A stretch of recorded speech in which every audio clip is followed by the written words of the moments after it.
बादशाही, ठोकर में है खजाना।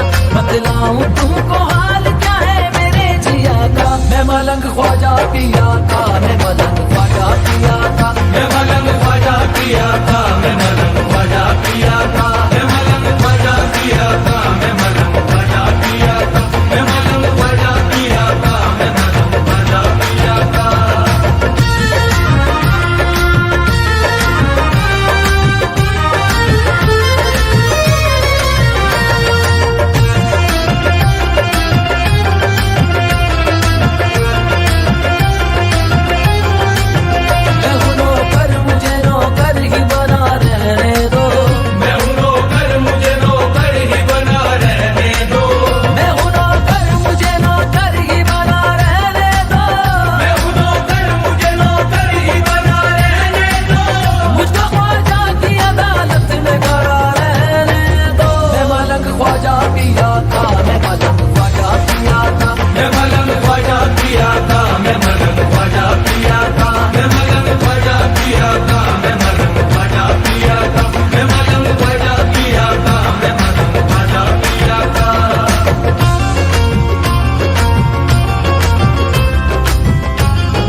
जो लोग कहते हैं कि तकदीर का लिखा हुआ नहीं बदला जा सकता, मैं उन लोगों के लिए शेर पढ़ रहा हूँ। अल्लाह के वली का वो आस्थाना है जहाँ हमने लोगों की तकदीर बदलते हुए देखी है, उसको ध्यान में रखकर ये समात फरमाएं।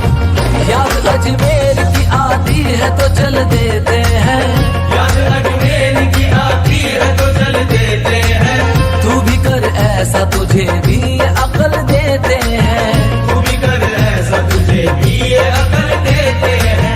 याद अजमेर की आती है तो चल देते हैं, तू भी कर ऐसा तुझे भी अकल देते हैं। तू मुश्किलों को जो तकदीर मान बैठा है, मुश्किलों को जो तकदीर मान बैठा है, वो ऐसे पीर है तकदीर बदल देते हैं। मैं मलंग ख्वाजा पिया का,